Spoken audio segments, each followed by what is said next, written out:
اللي كان دماغه مش بيقاطه واقف، فانا حاسبها صح. فالمهم بقت ايه قعد في يجي 4 5 دقايق يضرب فيا واهرب منه ومش عارف ايه. المهم يعني الواحد لما كان بيشوف الحاجات دي في التلفزيون في افلام او في دراما انه في حرب قائمه ما بين شخص واقف وطائره، يعني حرب فعلا غير متكافئه بالمره. يعني دي كانت معايا انا، يعني دي كانت ويمكن لو حد سمع الموضوع ده صعب قوي انه يفتكر ان الحرب دي هتخلص بانه حضرتك يعني تستمر. ما شاء الله ربنا يديك العمر يعني بثلاث معجزات يعني تدخل في ضمن المعجزات دي ان كان العمر بثلاث معجزات. فانا بقى طبعا متحمس جدا، شباب 23 سنه، اقول اعمل له هو مش هيسمعني، ان كنت راجل ينزل لي يعملوا كده، ان كنت راجل ينزل لي يعملوا كده. فهم الاشاره، فهمها، وراح من ضرب عيش سابني وراح رصدني وراح ضربني صاروخ. لقيت نفسي طاير ونازل على الارض. نزلت على الارض، الطيران ضرب 4 5 دقايق ومشي خلاص، ادم مهمته بالنسبه له ومشي الطيران. انا اترميت على وشي، لقيت قدام مني اشلاء ادميه حواليا، اشلاء ادميه. فبص كده، مين من زمايلي اللي بيبعد عني 100 متر في التدريب في الدفاع، لا في الانتشار اللي عاملينه بيبعد عني بتاع حوالي 100 متر. مين من جسمه جاي ترجع عندي هنا؟ انا مش حاسس بحاجه خالص. الله، جيت اقوم علشان ابص اشوف مين من زمايلي، لقيت نص التحتاني خدلان. ببص لقيت الساقين مبتورين 2، الساق اليمين مبتور، الساق الشمال مبتور، الساعد الامامي مبتور. نظري قل 50%. الضغط الانفجار بتاع الصاروخ فرتح قاع الشبكه تلاقي اليمين، فرتح قاع الشبكه. عشان ابص يمين لازم اتلف لفه كامله، ابص شمال اشوف طرف عيني الناحيه دي. ففكرت عيني فيها دم، فيها عرق، فيها رمله، امسح مفيش حاجه، مفيش حاجه فيها، ما اعرفش انها فقدت، بس نظري 50% قل وقتها. فابص انا طبعا ابص رجلي ودراعي، ابص اعد 1 2 3 الاقي رجل دراعي وثلاثه، اعد 1 2 3 يبقى انا. طب انا كويس جدا، خلاص اطمنت ان انا. وعلى فكره يا استاذ ايمان، اسعد لحظات عمري ساعه ما ضربت الصاروخ. الشهاده اللي بستناها طول عمري، اللي بتمناها وبستناها، بستناها خلاص ثواني وتصعد الى بلاها الروح. اسعد لحظه عمري ساعه ما ضربت الصاروخ.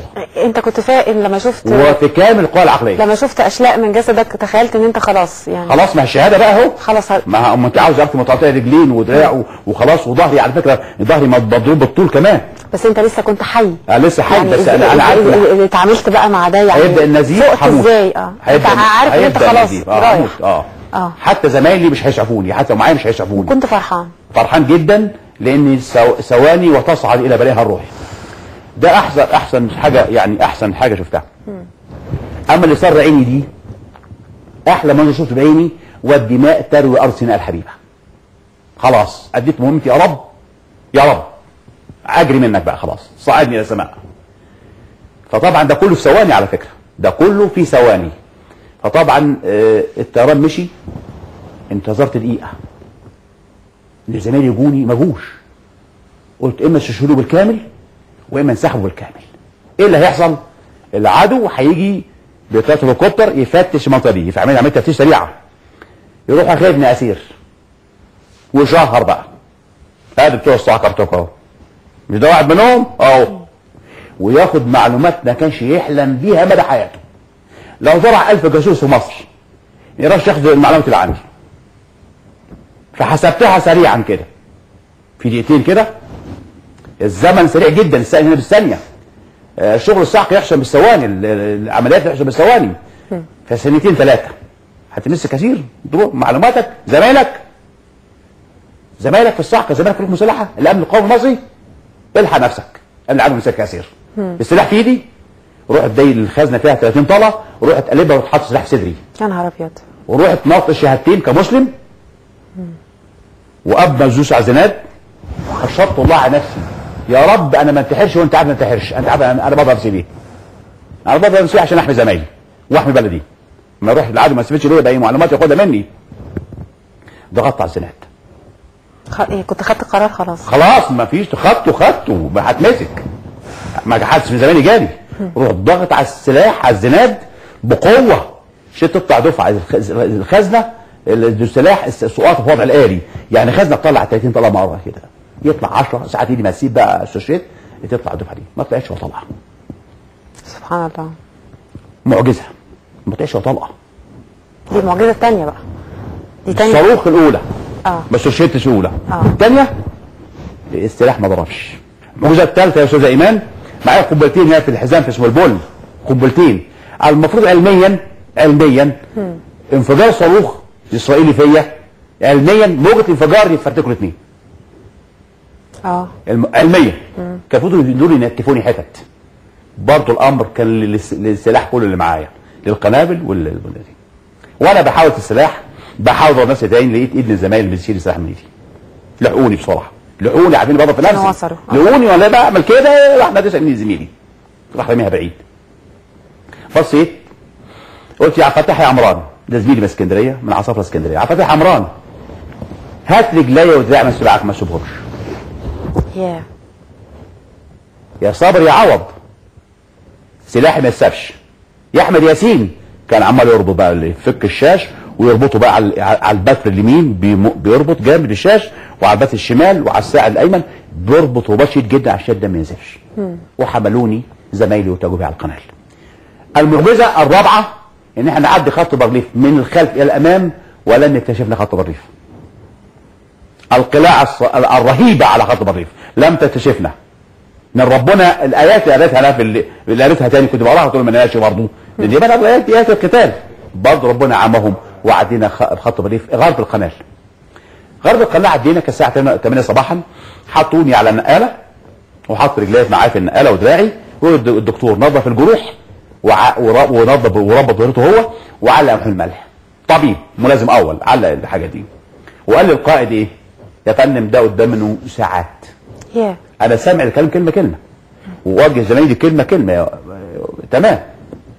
ده عشان انت كنت نزفت طبعا كده. لا انا لسه هم لحقوا النزيف كان قبل ما يجوا، نزف الدم من شويه قبل هم يجوا، ربطوا بسرعه وجمدوا تمام. هو قال له يا فندم ده قدامه ساعات.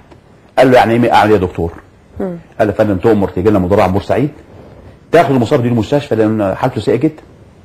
قال له اجيب مدرعه بورسعيد تيجي ماشيه مع القناه تنضرب دانا من خط بارليف، خط بين هتيجي ماشيه مع القناه بين المدرعه ماشيه وخط مستقيم مع القناه بينها وبين خط بارليف 250 متر. انا على سكه عيد اللي بتربط اسماعيليه ببورسعيد. خط مستقيم مع القناه ماشي السكه عيد ماشيه مع القناه عدل على طول دغري كده على طول. مين هو بقى القائد بتاعي ده؟ هو سياده النقيب سمير يوسف، سياده اللواء كان حرب سمير محمود يوسف حسين محافظ اسوان منذ عام، توفى في حادثه رحمه الله عليه. هو ده القائد بتاعي. نمره 2 واقف الملازم قول عزت ابراهيم اللي هو متقاعد دلوقتي. قال له يا فندم انا عندي اقتراح. قال له قول يا عيد. قال له ياخدوه عن نقله زمايله ويروحوا بيه على بورسعيد وهو قدره. بيني وبين بورسعيد قد ايه؟ 25 كيلو بالمتر بالسنتي. من التينه دي الحته اللي صوبها دي انا عليها دي اسمها التينه لبورسعيد 25 كيلو متر. ومشوا بيه على بورسعيد. شالوا الابطال اللي انا مدينهم بحياتي بعد الله سبحانه وتعالى. عبد الفتاح عمران من اسكندريه، والصابر محمد عوض من زفت غربيه، وحبيب ونور عناية احمد ياسين محمد من راس غارب البحر الاحمر. شالوها من 8 صباحا الى 8 مساء في حر مولع، والنقاله متشاله بننضرب من خط بارليف بكافه الاسلحه. مدفعيات رشاشات ضرب النقاله اتغربلنا ومسامه طيارات. تقولوا وصلتوا ازاي؟ ما اعرفش اجيب على هذا السؤال. وصلتوا بورسعيد ازاي 25 كيلو؟ متنا اكتر من 200 مره. نجيتوا ازاي؟